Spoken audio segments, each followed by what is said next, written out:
estou aqui para a gente dizer que é tempo de esperançar, né? Vocês estão olhando, achando esse visual aqui atrás de mim estranho, né? Eu vou explicar por quê. Porque eu estou, na verdade, na sacristia da minha igreja. Olha aqui, ó. Olha lá, ó. Estão vendo? Estou na sacristia da igreja, né? E por que eu estou na sacristia da igreja? Porque eu vou fazer a live, quando acabar a live eu vou correndo para o cemitério da penitência, no Caju, né? Porque uma grande amiga nossa, uma paroquiana maravilhosa, uma pessoa assim de luz mesmo, que é a dona Suzana, né? Faleceu ontem e hoje vai ser o dia da gente enterrá-la, né? E a gente não pode deixar de estar junto nesse momento, né? Oi, Maria Alice, paz e bem. Está reconhecendo onde eu estou, Maria Alice? Consegue reconhecer? Hein? Maria Alice deve conhecer.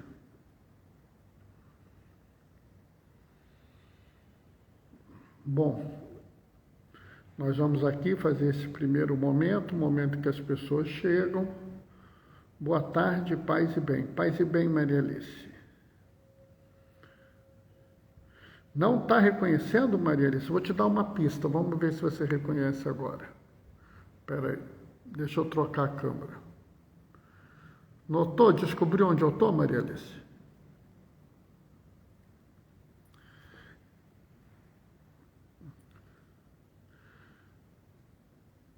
Porque eu vou sair daqui, Maria Alice, e vou lá para o cemitério do Caju. É, na sacristia, exatamente. Vou lá para o cemitério do Caju, para as exéquias da Suzana, sabe? Então, para eu conseguir fazer tudo nos horários possíveis, eu hoje vim fazer a live na sacristia. Porque você sabe que as minhas túnicas, as estolas, eu deixo tudo aqui na igreja, né? Não fica nada lá na minha casa, né? Então tem que vir aqui para pegar as coisas para depois ir para lá, né? Oi, Isabel, minha filha, paz e bem. Hoje eu estou aqui nesse jeito diferente. Um dia desses, quando passar essa confusão toda, eu vou fazer uma celebração da palavra, uma live de celebração da palavra. Mas essa aqui é a sacristia da igreja. Ô Gonzaga, paz e bem. Djalma, Doraci, paz e bem.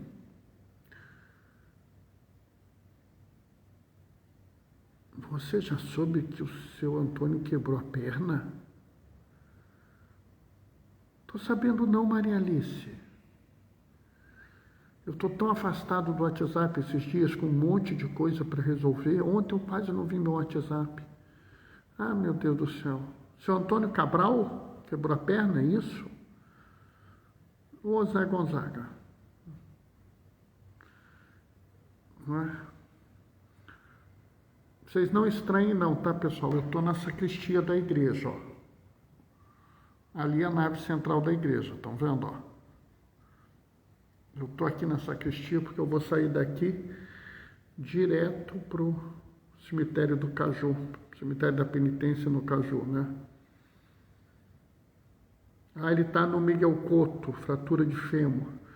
Fratura de fêmur na idade dele é uma coisa assim comum de ver, né? Não tem nada de especial. E o Miguel Couto é um dos melhores centros de ortopedia, ainda mais esse tipo de ortopedia que nós temos no Rio de Janeiro, né?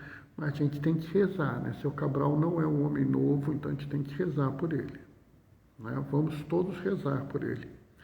Hoje, aliás, a nossa reflexão é uma reflexão assim muito puxada, sabe? Vai ser uma coisa que a gente tem que pensar com muito cuidado, né? Vocês já devem ter visto o resumo da homilia que eu faço, né? Mas vamos nós aqui começar a nossa reflexão. Então, 92 anos, né? Vamos rezar pelo seu Cabral. Vamos pôr eles na nossa intenção. Vamos lá, pessoal. O Senhor esteja convosco, Ele está no meio de nós.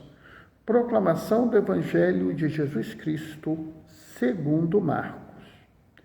Naquele tempo, Jesus saiu de Jericó, junto com os seus discípulos e uma grande multidão. O filho de Timeu, Bartimeu, cego e mendigo, estava sentado à beira do caminho. Quando ouviu dizer que Jesus, o Nazareno, estava passando, começou a gritar: Jesus, filho de Davi, tem piedade de mim. Muitos os repreenderam para que se calasse, mas ele gritava mais ainda: Filho de Davi, tem piedade de mim. Então ele disse: chamai-o. Eles o chamaram e disseram: coragem, levanta-te, Jesus te chama. O cego jogou o manto, deu um pulo e foi até Jesus. Então Jesus lhe perguntou: que queres que eu te faça? O cego respondeu: mestre, que eu veja. Jesus disse: vai, a tua fé te curou. No mesmo instante ele recuperou a vista e seguia Jesus pelo caminho. Palavra da salvação. Quando a gente lê esse evangelho é um evangelho muito importante e ele ganha uma especial importância. Oi, Diane, paz e bem. Uma especial importância nos dias de hoje. Né? Há uma quantidade enorme de significados neste evangelho. E eu não tenho a mínima pretensão de esgotá-los hoje. Tá? Mas assim, só para vocês terem uma ideia, a gente poderia fazer toda uma questão do lugar que Jesus saiu. Poderia fazer toda uma live só sobre isso. Tá? Aqui nós temos algumas coisas interessantes. Primeiro, a gente não sabe, esse cego mendigo é absolutamente desconhecido para nós. Porque Bartimeu não é o nome dele. Bar é filho, Timeu é o pai dele. Né? Tanto que fala aqui, o filho de Timeu, Bartimeu. Né? Na verdade, na época de Jesus não existia sobrenome. Você era filho de, filha de. Então eu, por exemplo, seria Bernardo Bar Luiz. Né? Então Bartimeu não é o nome dessa pessoa. Né? É, por assim dizer, o sobrenome dela. É como se alguém dissesse assim, o Tura. Em vez de falar Bernardo, falasse Tura. Né? Que é o meu sobrenome, um dos meus sobrenomes. Então a gente não sabe o nome dessa pessoa. Mas a gente sabe que essa pessoa, ela vivia à margem. Ela estava à margem do caminho. Era um cego e mendigo. Ou seja, ele estava totalmente à margem da sociedade. Ele não merecia nenhum respeito da sociedade. A sociedade não o tratava de forma alguma, de uma forma decente. Né? Porque, afinal de contas, ele era um mendigo. Ele era um cego. Então, não devia ser nada que valesse a pena. Essa era a mentalidade da época. E, sabe, é duro dizer isso, mas é a mentalidade de muita gente hoje em dia no nosso país. Né? Que a pessoa pobre, que a pessoa, vamos dizer, doente, que a pessoa frágil, ela não merece nenhum cuidado. Né? E aí eu vou voltar aqui na primeira leitura, na leitura da profecia de Jeremias. Na profecia de Jeremias, você tem a restauração de Israel. E é muito interessante porque as pessoas falam assim: salva, Senhor, teu povo, o resto de Israel. Sabe, quando a gente ouve falar lá que Israel foi levado preso por Nabucodonosor, não levaram o povo de Israel todo, levaram os nobres, os comerciantes, daqueles que tinham dinheiro. E os miseráveis, os pobres, os desvalidos, os que não tinham dinheiro, eles abandonaram. E era uma situação especialmente grave, porque, na verdade, você levou, vamos dizer assim, toda a riqueza daquele povo e deixou os que precisam de proteção à míngua, né? E aí é interessante porque esse é o povo, né? Quando eu falei para algumas pessoas, olha, esse é o povo de Deus, algumas pessoas reagem assim: mas Bernardo, eu não sou cego, não sou mendigo, não sou coxo, então eu não sou povo de Israel. Sabe, pessoal, eu também não sou cego, não sou mendigo, sou branco, homem, né? Então, assim, eu sou o protótipo da elite desse país, né? Inclusive sou médico, né? Mas a questão é uma questão de como você se identifica, né? Porque se você olhar aqui, você vai ver claramente que Deus escolhe os piores da sociedade, aqueles que ninguém respeita, aqueles que ninguém deseja, o resto de Israel como seu povo. E quando eu volto aqui para o Evangelho, nós estamos vendo o resto de Israel, que é o cego Bartimeu, é o mendigo Bartimeu. E quando esse mendigo Bartimeu, ainda sem compreender plenamente quem é Jesus, observe que ele não fala de Jesus como Deus. Ele reflete, ele primeiro chama Jesus de filho de Davi, é um título de nobreza. Mas depois ele usa um outro título, uma palavra interessante, porque aqui está traduzida como mestre. Mestre que eu veja. Mas se você for no original, a palavra é Rabuni. E Rabuni é citado uma outra vez no Evangelho. Vocês se lembram qual é?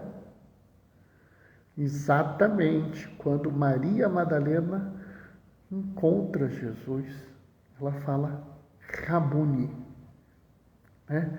Esse aqui não é um mestre no estilo professor, esse é um mestre no estilo uma grande autoridade, um grande conhecimento sobre as coisas de Deus, é um iluminado, é uma pessoa de profunda, vamos dizer, espiritualidade, é um mestre na fé, Rabuni, que eu vejo.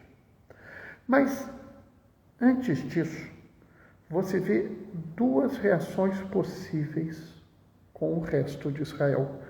E é aqui que eu chamo vocês a decidir qual é o papel que vocês vão ter na sociedade. Porque sim, você pode ser povo de Israel, você pode ser povo de Deus, se você for resto de Israel, ou se você agir como quem deve agir. Mas, Bernardo, como assim? Duas formas de pessoas reagem ao clamor, ao desespero, ao sofrimento do resto. Uns dizem claramente, né? Está aqui, eles falam assim: muitos os repreendiam para que se calasse. Cala a boca, resto de Israel. Cala a boca, resto do Brasil. Não quero ouvir o seu lamento. Não quero ouvir o seu chororô, o seu mimimi. Para de reclamar. Essa é uma reação. Mas, se você é povo de Deus, você não vai reagir assim. Quando o resto do Israel, o resto do Brasil, quando ele gritar pela dor, pela fome, pela doença, pelo desprezo, pela falta de casa, né? Pelo risco de vida. Quando ele gritar, salva o teu povo, Senhor. Nós, o resto de Israel, nos salva. Como você vai gritar? Você não vai gritar, você vai virar para ele e falar assim, coragem, levanta, Jesus te chama. Sabe, pessoal, e o mais bonito dessa história é que talvez as pessoas não tenham notado a profundidade desse evangelho. Porque o Bartimeu, o filho de Timeu, largado à beira da estrada, à margem da sociedade, abandonado, cego, mendigo, dependendo dos outros e sofrendo todo o preconceito, toda a indiferença, né? São Maximiliano Maria Kolbe dizia, né, que o grande mal do mundo é a indiferença. Papa Francisco, outro dia, falou a mesma coisa.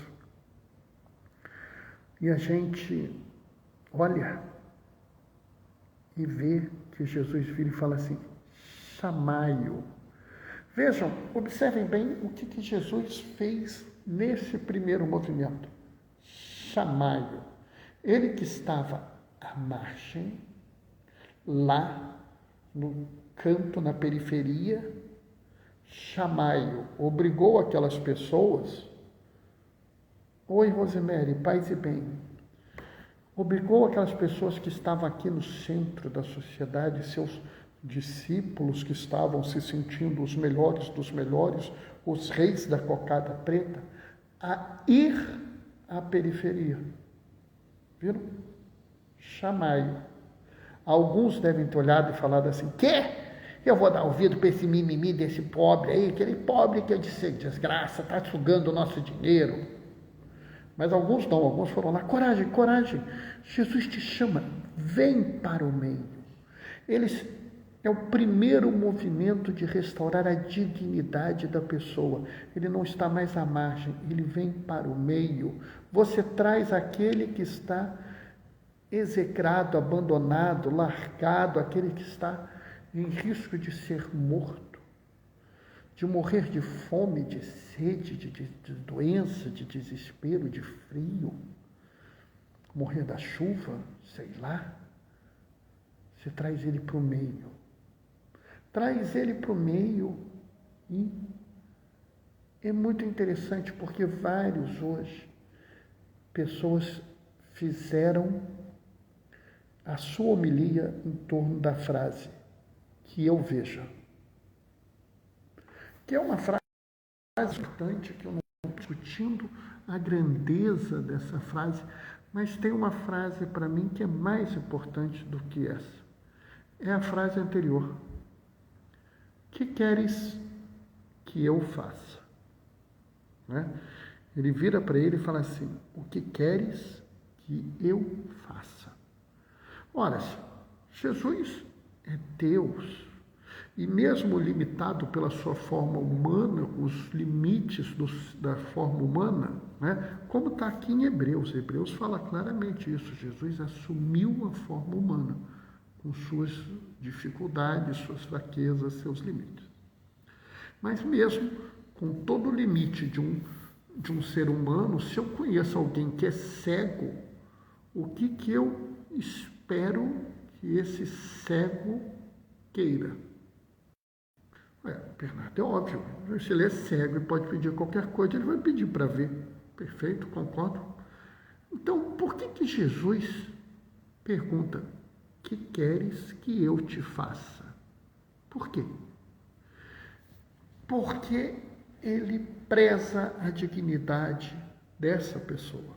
Essa pessoa que é desprezada, que mandam calar a boca, mesmo ela pleiteando algo justo, mesmo ela pedindo o mínimo do mínimo, o básico do básico.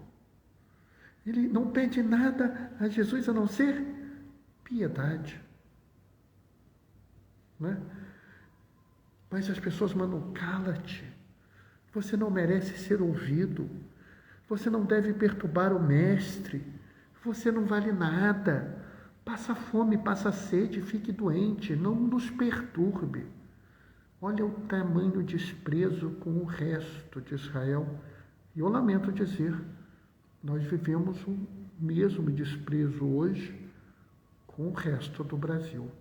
Existem pessoas no Brasil sofrendo um horror e quando elas ou alguém fala sobre o que elas estão passando, as pessoas nos criticam, falando que nós estamos de mimimi, de chororô.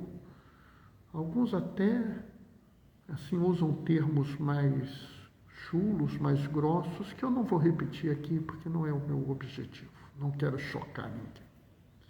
Né?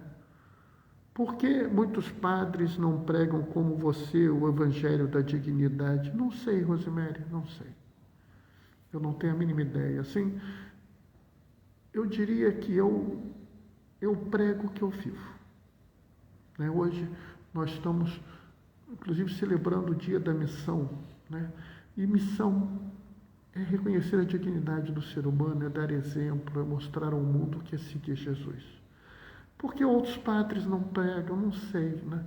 Eu poderia fazer uma outra interpretação daqui. Talvez porque eu tenha muita formação em círculo bíblico, entendo que a palavra ela tem que nos falar sobre os dias de hoje. Talvez seja por isso, Rosemary, eu não sei. Não posso. Eu não sei o que passa no coração dos outros. Eu sei só o que passa no meu coração. Tá? Mas Jesus vira e fala assim, chamai, tire ele da periferia e traga ele diante de mim. Você está diante do Rabune, da autoridade. Ele ainda não entendia que era Deus, mas ele sabia que era uma autoridade divina. E ele pergunta, o que você quer que eu te faça? Ele restaura a dignidade, ele diz, mesmo esse homem sendo cego, mendigo, não tendo como se sustentar, dependendo dos outros para comer, para viver, ele. Eu quero saber dele o que é importante para ele. Uma das piores coisas que tem no mundo é você retirar a pessoa daqui. Eu quero dar dignidade para essa pessoa, então vou fazer isso por ela. Não, não faça isso. Chame ela para estar com você. Meu irmão, minha irmã, o que eu posso fazer por você? Sabe, às vezes eu já passei por isso. Chego para um mendigo e falo assim, vou te dar uma ajuda. Moço, compra um biscoito para mim. Não, mas a ajuda que eu vou te dar é mais do que o biscoito, mas eu queria só um biscoito. Eu vou lá e compro o biscoito. Porque é uma questão de dar a dignidade à pessoa. A pessoa é senhor ou senhora da sua vida. E ela vai ter o que ela precisa. Né? E aí, a gente vê que Jesus vira e fala assim, esse homem, mesmo sendo cego, mendigo, dependendo de todos, ele é digno, tragam ele para o meio. Você é um ser humano, é digno, é filho de Abraão. O que você quer que eu te faça? Vocês se lembram o evangelho do domingo passado? Jesus fez essa mesma pergunta. Ele fez essa mesma pergunta a Tiago e João. Mestre, nós queremos que o Senhor faça uma coisa por nós. O que queres que eu faça a vocês? Eles pediram poder, glória, força e não receberam. Porque isso não é essencial ao ser humano. Esse aqui, o Bartimeu, ele vira e fala assim, que eu veja. E ele viu, tua fé te curou. Você está curado, meu filho, você está restaurado. E aí é muito bonito porque, olha aqui, no mesmo instante ele recupera a vista e seguia Jesus no caminho. Sabe, vocês sabem que eu tenho usado praticamente desde o início das lives que nós seguimos a Jesus. Eu, quando interpreto o Evangelho, eu interpreto pela ótica de quem segue a Jesus. Eu tento ver a realidade como aquele que segue a Jesus vê a realidade. Mas Bartimeu não só passou a seguir Jesus, mas passou a seguir Jesus no caminho. Ele não está mais à margem, ele não está mais desprezado, ele não está mais abandonado. Jesus restaura a dignidade desse ser humano. Hoje, no dia das missões, vamos restaurar a dignidade do ser humano, vamos ser os reais missionários, cujo testemunho de vida nosso nos leva a mostrar aos irmãos e às irmãs que encontramos pelo caminho que eles são dignos, que nada retira a dignidade deles, que nada retira o valor deles e que nós vamos sim sempre reagir contra esse mal que afasta, que lesa, que ameaça a vida, que põe os outros em risco. Nunca de forma violenta. Não cabe a nós sermos violentos. Mas cabe a nós sim, como diz a oração desse ano do mês missionário, cabe a nós a ousadia profética de dizer: isso está errado e nós não vamos permitir que esse erro continue. Amém? Bom, pessoal, essa foi a minha reflexão de hoje, né? Assim que eu terminar, isso vai subir para o IGTV. Se você gostou, meu irmão, se você gostou, minha irmã, manda para alguém, né? Mas que outra pessoa veja, né? A Rosemary perguntou: mas por que outros padres não pregam como você? Não sei, mas manda a minha pregação. Não que eu ache assim, que eu preciso. Ah, Bernardo, por que você quer que eu mande a pregação? Porque para as pessoas te seguirem. Não é para as pessoas me seguirem. Sabe, a live para mim é uma oportunidade de falar para vocês, para você que está me ouvindo. Né? A Diane está mandando a mim com mãozinha de oração. Eu estou falando para que outras pessoas vejam, ouçam, reflitam. Né? Não há nenhum interesse para mim de grandeza, de conhecimento, de nada, sabe? Eu sou muito feliz com a minha atividade na igreja, com o meu testemunho, com a forma de eu agir e de ser. Mas se você acha que essa mensagem pode ajudar alguém a repensar a vida, ou até fortalecer uma pessoa que já está na caminhada parecida conosco, manda para ela, tá? Eu garanto que vai ser bom. Maria Alice também está mandando amém com mãozinha de oração. Bom, pessoal, hoje eu vou terminar a live, né? Nem sei quanto tempo tem, consegui me manter no horário. Vou dar um conselho, quem puder dar um pulinho no blog do Gaioso, Diaconia da Palavra, blogspot.com. Eu vou sair daqui, juntar as minhas coisas e vou para o cemitério da Penitência no Caju, fazer as exéquias da Suzana, uma querida paroquiana nossa. Se você tiver um tempinho hoje, reza uma Ave Maria, um Pai Nosso, um Glória ao Pai, só um pouquinho, reza pela Suzana, pela família dela, tá? Porque a gente sabe que a Suzana está com o pai, mas é bom, principalmente para a família, para ela poder se recuperar da perda, tá? Amanhã, 15h30, a gente se encontra de novo. Os que ficam, vou deixar a minha bênção. O Senhor esteja convosco, Ele está no meio de nós. Hoje sempre desçam sobre vós a bênção do Deus Todo-Poderoso, Pai, Filho e Espírito Santo. Aqueles que podem, fiquem em casa. Precisou sair, não tem jeito. Usa máscara, máscara, tá? Usem máscara. Pintou a chance, teve oportunidade, toma vacina, primeira dose, segunda dose, dose de reforço. Qualquer vacina. Vacina boa é aquela que está no teu braço, combinado? Hoje e sempre glorifiquem o Senhor com a vossa vida. Vão em paz e que o Senhor vos acompanhe. Beijos e bênçãos. Tchau, tchau. Até amanhã, 15h30.